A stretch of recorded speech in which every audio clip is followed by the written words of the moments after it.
नमस्कार. जय ज्योतिष.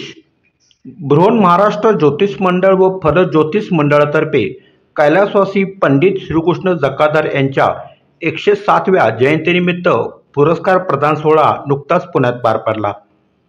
त्यावेळी उदयराज साने, प्रिया मालवणकर, सदाशिव शाळीग्राम यांना पुरस्कार देऊन गौरवण्यात आले. त्यावेळी व्यासपीठावर अनेक मान्यवर उपस्थित होते. या कार्यक्रमाचा हा भाग पहिला आहे. या पहिल्या भागानंतर आपण दुसरा भागही नक्की पहा. धन्यवाद.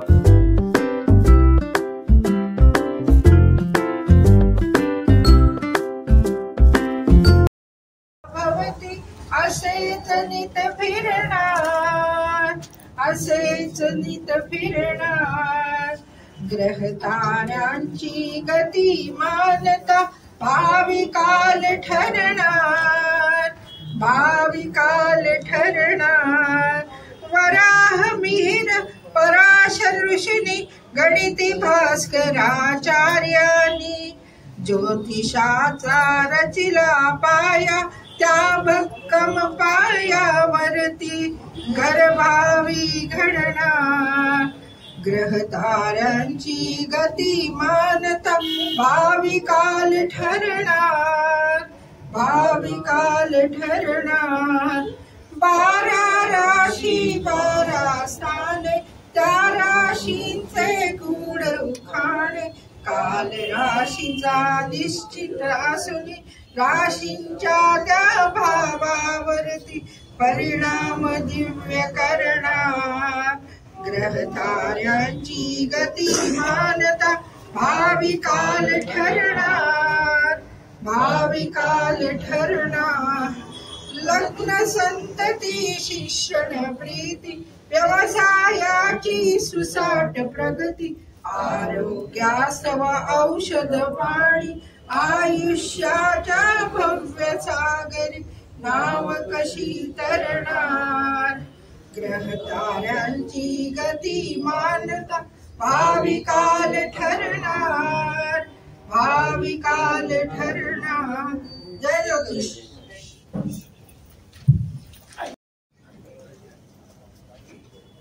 दादा ज्या वास्तूत मोठे झाले राहिले त्याच वास्तूत 101 जयंतीचा कार्यक्रम केला होता आणि हिंदू धर्मशास्त्राप्रमाणे सप्तपदी पूर्ण करण्यासाठी परत 107व्या जयंतीला इथेच कार्यक्रम केले.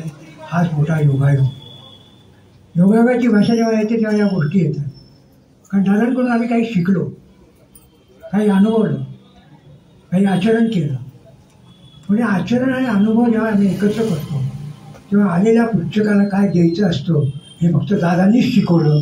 म्हणून दादा ज्योतिषाचे अभ्यासक नाही म्हणतात, ज्योतिषाचे प्रणेते म्हणतात. हा त्यातला भाग लक्षात ठेवा. ही कन्सेप्ट लक्षात ठेवा. ज्योतिष अभ्यासक सगळे होतात.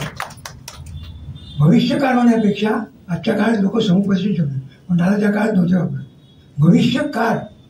भविष्यकाळाचा अर्थ काय दादांनी सांगितलं की पुढचं भविष्य सांगण्यासाठी, भूतकाळ नाही. आम्ही ज्योतिष अभ्यासातून पत्रिका सोडवतो, वाचस्पतीसाठी असेल, PhD साठी असेल. पण ज्या व्यक्तीची घटना माहिती असते ती पत्रिका आम्ही सोडवतो आणि त्याप्रमाणे नियम बसवतो.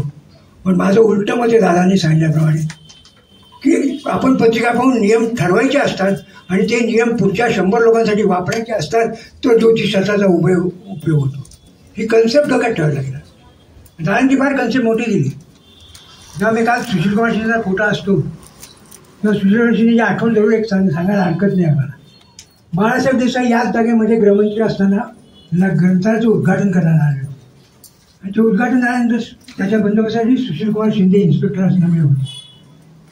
आणि त्यांनी असा प्रश्न दादांना विचारला होता, बाळासाहेबांना विचारला की तुम्ही एवढ्या मोठ्या आणि एवढ्या छोट्या जागेत का आले. तर बाळासाहेबांनी एक उत्तर चांगलं दिलं होतं की मित्राचं घर पाहायचं नसतं, मन पाहायचं असतं. आणि त्यांनी त्यावेळी सांगितलं होतं. आणि ते ऐकून सुशीलकुमार शिंदे पुढे दादांना भविष्य विचारायला आले. जगातलं पहिलं ज्योतिष भवनचं उद्घाटन त्या ठिकाणी होईल. 10 नोव्हेंबर 2028 ही त्या उद्घाटनाची तारीख असेल. थोडंसं या ठिकाणी सांगतो आणि थांबतो.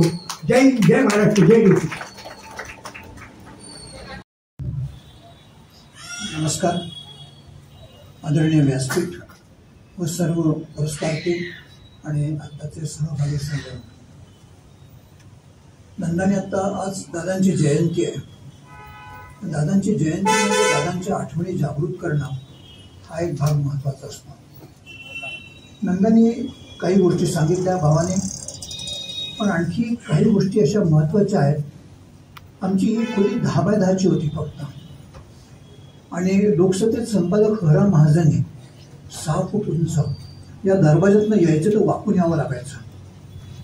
आणि पुण्यात आले, वसंत व्याख्यानमाला असो, कुठले लेक्चर असो, त्यांचं काय असो, हरा महाजनी त्यांना सांगायचे तुम्ही कुठे उतरणार, जकादारांकडे. आम्हाला सर त्यांचं झोपण्यासाठी आमच्याकडे खरोखर त्यावेळेस कॉट पण नव्हता. आम्हाला डबे लावून कॉट असा लांब तयार करावा लागायचा.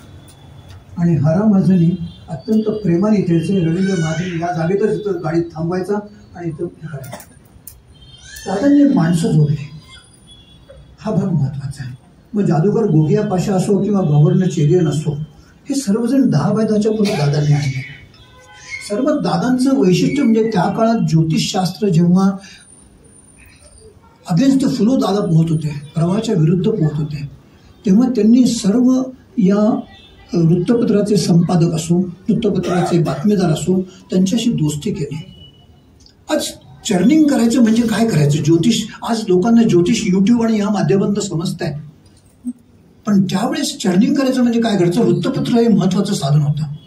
आणि दादांनी अक्षरशः तुम्हाला सांगतो, या संस्थेचे जेवढे परीक्षा व्हायच्या, ज्योतिष प्रवीण, सरिता गोगटे चंद्रपूरहून प्रथम अशा रिझल्ट SSC बोर्डासारखे रिझल्ट पेपरमध्ये यायचे आहे. आणि त्यांनी अक्षरशः समाज ढवळून काढला.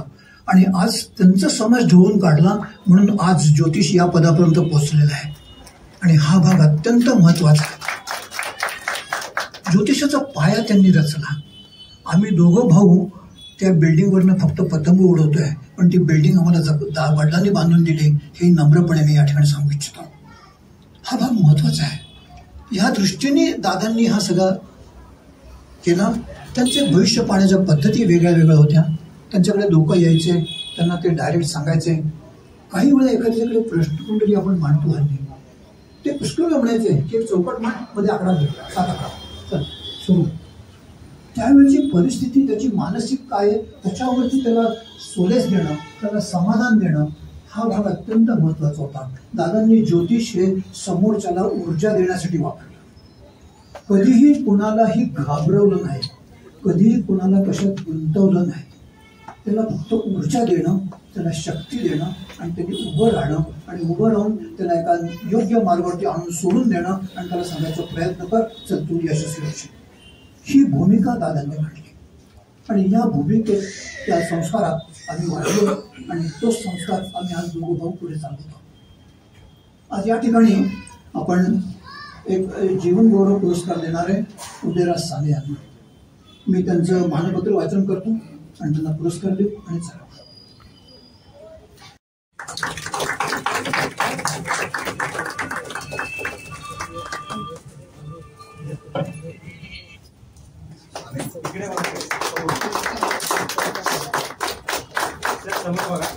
एक फोटो.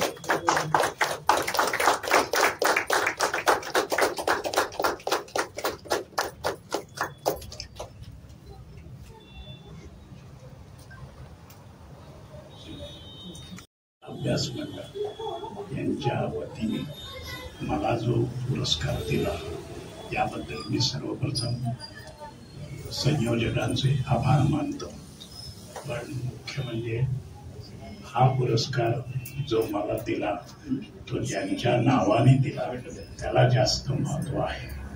कारण श्रीकृष्ण दादा जकादार यांना आम्ही ओळखत होतो. त्यांनी माझं स्वतःचं भविष्य एकट्या शनीवरून तंतोतंत बरोबर सांगितलेलं होतं. हे आदेश मी तुम्हाला आठवण अशासाठी सांगतोय की एका ग्रहांनी सुद्धा एखाद्या व्यक्तीचं संपूर्ण भविष्य व्यवस्थित सांगता येतं याची ती पावती होती. आणि एवढा त्यांचा व्यासंग होता. हे अशासाठी सांगितलं की आज पुढची पिढी दादांच्या दोन्ही सुपुत्रांनी इतकी जबरदस्त चालवलेली आहे आणि त्या रोपट्याचं त्यांनी वटवृक्षात रूपांतर केलेलं आहे हे आपल्याला या ठिकाणी दिसतं. अनेक त्यांचे उपक्रम, विशेषतः नंदूचे उपक्रम हे खूपच चांगले आणि संपूर्ण ज्योतिषशास्त्राच्या सेवेसाठी असतात. विशेषतः त्याची दिंडी हा तर खूपच गाजलेला भाग होता आणि त्या दिंडीमुळे माझी पुस्तकं त्यावेळी म्हणजे 95ची ही गोष्ट मी तुम्हाला सांगतोय की 95ला माझी पुस्तकं 4-5च होती, पण ती पुस्तकं महाराष्ट्रातल्या कानाकोपऱ्यात नंदकुमार जकातदार यांनीच ती पोचवली.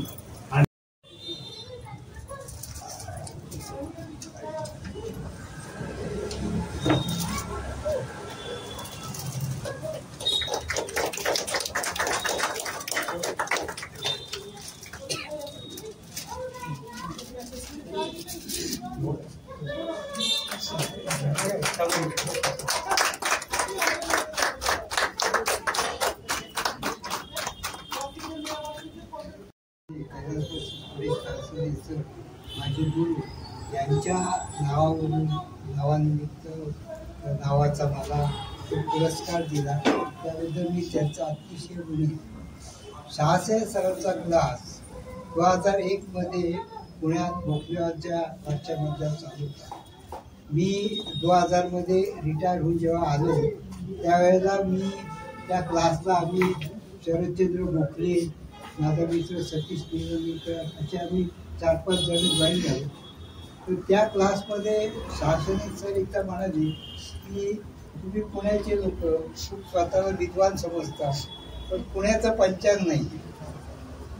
पुण्याचं पंचांग नाही म्हणजे सोलापूरचं आहे, कोल्हापूरचं लाटकर आहे, रुईकर आहे, अकोल्याचं आहे, सगळीकडची पंचांग आहेत, नागपूरचं आहे. तर मी पुण्याचं पंचांग काही नाही आहे. तर क्लास संपल्यानंतर मी सरांना भेटलो. मी म्हटलं सर पुण्याचं पंचांग काढायला मी तयार आहे, थोडं आपलं मला मार्गदर्शन लागेल.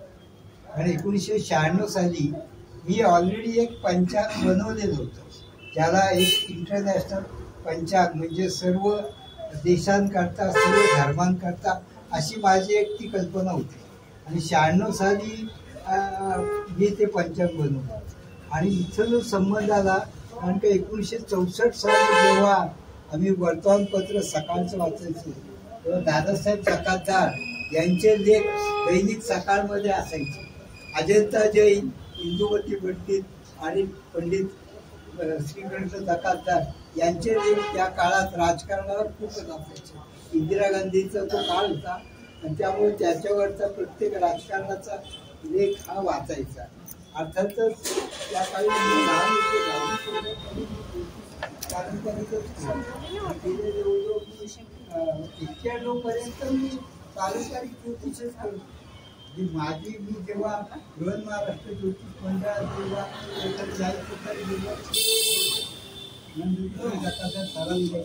तेव्हा त्यांना मी सांगितलं की जो आईन्स्टाईन आहे त्यांनी काय केलं, तो खरा खूप बुद्धिवान ना, पण त्यांनी मांजरी करता आणि मांजरीच्या पूजा करता 2 खोल भिंतीला पाडली. म्हटलं कृष्णमूर्ती पद्धत आणि पारंपरिक ज्योतिष वेगळं नाहीये, त्यामुळे एकच ह्याच्यातनं आम्ही जाणार.